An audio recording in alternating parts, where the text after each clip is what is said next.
सुप्रभात छात्रों, आशा है आप इस कोरोना महामारी में स्वस्थ एवं घर पर सुरक्षित होंगे। मैं आपकी हिंदी अध्यापिका आपका 10वीं कक्षा में स्वागत करती हूँ। मैं आपको सीबीएसई द्वारा हिंदी पाठ्यक्रम में 2 किताबें रखी गई हैं, एक स्पर्श और दूसरी है संचयन। आज हम स्पर्श के गद्य भाग में बड़े भाई साहब कहानी पढ़ने जा रहे हैं, जिसके लेखक प्रेमचंद हैं। आपने प्रेमचंद के बारे में बहुत कुछ सुना होगा और उनकी अनेक कहानियां भी पढ़ी होंगी।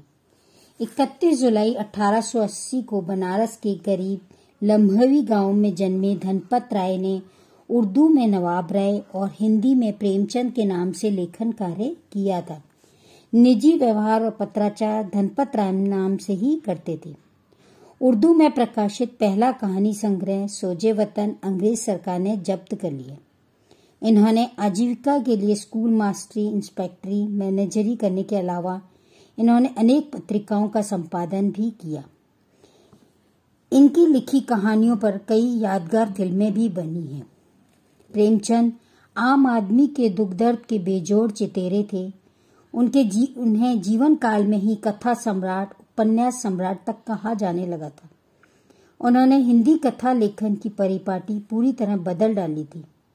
अपनी रचनाओं में उन्होंने उन लोगों को प्रमुख पात्र बनाकर साहित्य में जगह दी जिन्हें जीवन और जगत में केवल प्रताड़ना और लांछन ही मिले थे। प्रताड़ना होता है बेटा दुख दर्द, और लांछन होते हैं दोष। जिन लोगों पर जिन्हें समाज ने दुख दिए हैं, दोष लगाए हैं जिन पर, उन्हीं को उन्होंने अपने कहानियों के प्रमुख पात्र बनाए। 8 अक्टूबर 1936 में उनका देहावसान हो गया था, अर्थात उनकी मृत्यु हो गई थी। प्रेमचंद ने जितनी भी कहानियां लिखी वे सब मानसरोवर शीर्षक से 8 खंडों में संकलित है। उनके प्रमुख उपन्यास गोदान, गबन, प्रेमाश्रय, सेवा सदन, निर्मला आदि अनेक कहानियां हैं। प्रस्तुत पाठ है हमारा बड़े भाई साहब। इस पाठ में एक बड़े भाई साहब हैं जो हैं तो छोटे, लेकिन घर में उनका एक छोटा भाई और है जो कि उम्र में उनसे केवल कुछ साल ही बड़ा होने के कारण उस छोटे भाई से बड़ी बड़ी अपेक्षाएं की जाती थी।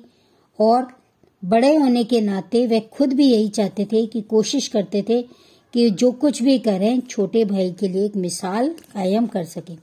इस आदर्श स्थिति को बनाए रखने के फेर में बड़े भाई साहब का बचपन समाप्त हो जाता है।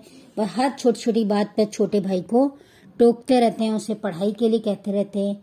और इस पाठ में आज की शिक्षण प्रणाली पर लेखक ने एक व्यंग्य किया है। आज की शिक्षण प्रणाली रटंत विद्या पर आधारित है, जिसे लेखक ने बताया है कि जीवन के अनुभव और समझ से आने वाली शिक्षा ही प्रधान होती है। आशा है आपको लेखक परिचय समझ आ गया होगा। कल हम इस पाठ का विस्तृत अध्ययन करेंगे।